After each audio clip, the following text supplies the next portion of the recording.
Liverpool manager Jurgen Klopp and referees have never been a match made in heaven. But could his antics after Diogo Jota's last-minute winner against Spurs cost Liverpool in the long run? Hello, you're watching Talk Nonsense. I'm Callum Nicol. And today we're going to discuss the after effects of Klopp's actions in that game against Spurs and what it meant for Liverpool in their final home game of the season at the weekend against Aston Villa. We all watched it. It was a game with high emotion from the get-go, with some Liverpool legends leaving the club in Bobby Firmino, James Milner. So there was a lot of emotion around the stadium. However, you also see what happened on the pitch regarding the officiating, and it might make a little bit more sense when I say who the referee was in that game. As you can see, the referee was John Brooks, and it might make a little bit more sense as to why it was such a controversial game in terms of officiating when you see this. That is fourth official on the day, John Brooks, as Paul Tierney books Jurgen Klopp after his crazy celebrations in the face of John Brooks after Diogo Jota's last-minute goal. Not ideal when John Brooks is coming to Anfield to referee your final home game. You know, there's so many situations in the game that I watched and it was frustrating because there was a lot of he blew his whistle a lot of times over very, very soft little fouls. But there were actually incidents in the game that started to make you think and question things about what's happening in terms of Jurgen Klopp obviously being sat in the stands and perhaps an extra punishment on the pitch for him as a manager.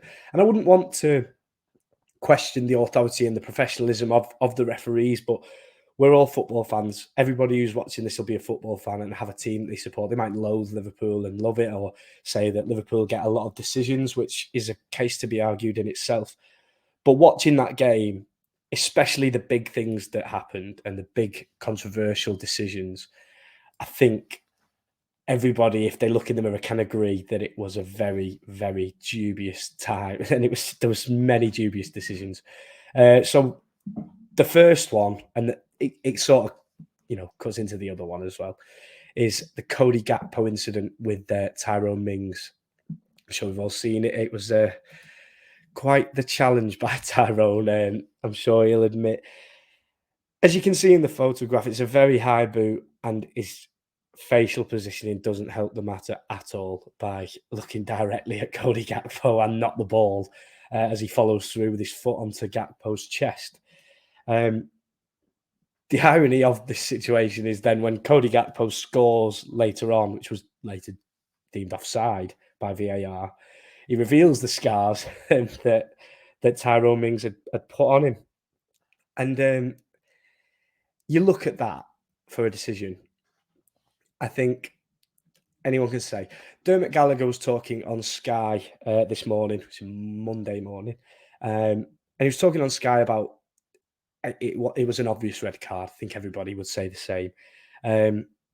He did mention that if a player's in the act of, as an overhead kick, for example, where their intention isn't on the player, it's on trying to get the ball, trying to score a goal, and they accidentally hit somebody higher up in the body, then you can sort of see, you can give a little bit in those situations. But we've all seen players given a yellow card for even attempting an overhead kick that was reckless play.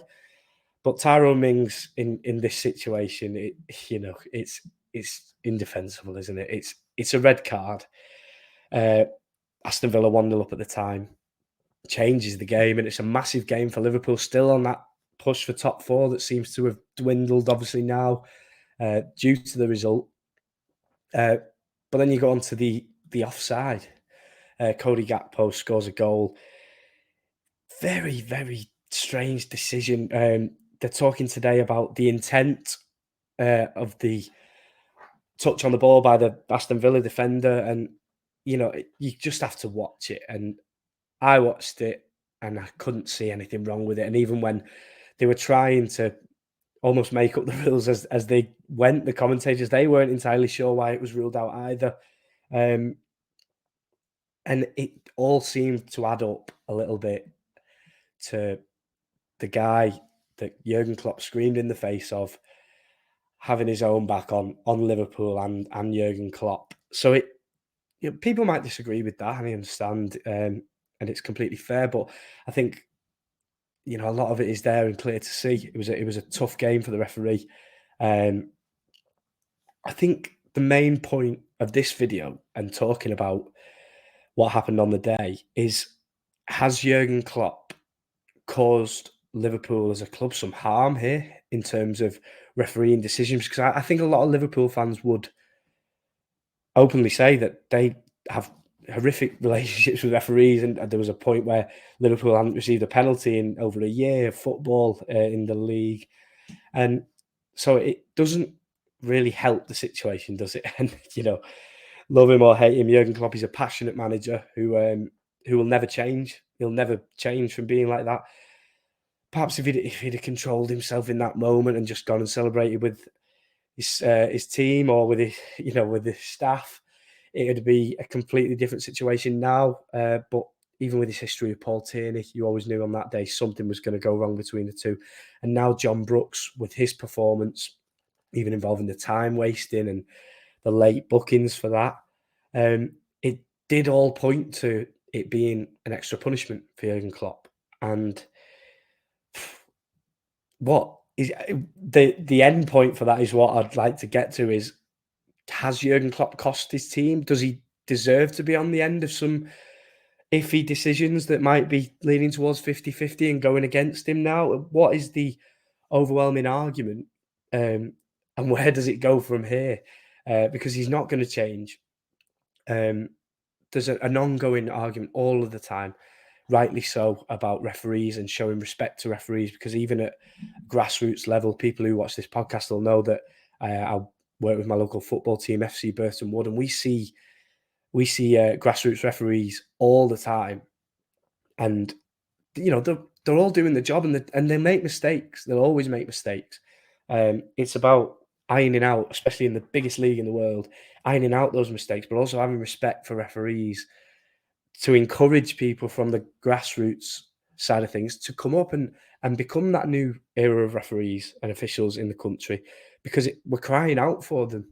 And the only way that it's going to improve is more by encouraging more people to go into that situation and become referees themselves and become a better version of the people that are already there. Officiating in this country is in a real strange place, especially with VAR and with everything that comes with that, and how refereeing is done now is an argument completely in itself. I don't want to question the professionalism of these referees after this whole incident regarding Klopp, Tierney and Brooks, but I think we have to. And, let me know in those comments exactly what you think, because, I think personally it's one of those situations that I hope is resolved sooner rather than later and everyone can move forward. But it did seem a little bit iffy on the day. As always, everybody, thanks for watching. It's a pleasure. This was actually my first ever one that I've done on my own. I've never sat in front of the camera and done a little video like this, but I'm going to try and do it a bit more often because, I enjoy making content with the Talk Nonsense boys. So you'll see a bit more of me. Whether that's a good thing or a bad thing, I'm sure I'll find out in the comments. But be nice. Also, please like and subscribe. Always wanted to do that. So thank you very much for watching. Please get involved in the comments. Let me know what you think, and we'll try and get back to you in the comments as well. So thank you very much for watching. I've been Callum Nicol. Cheers, guys. See you later.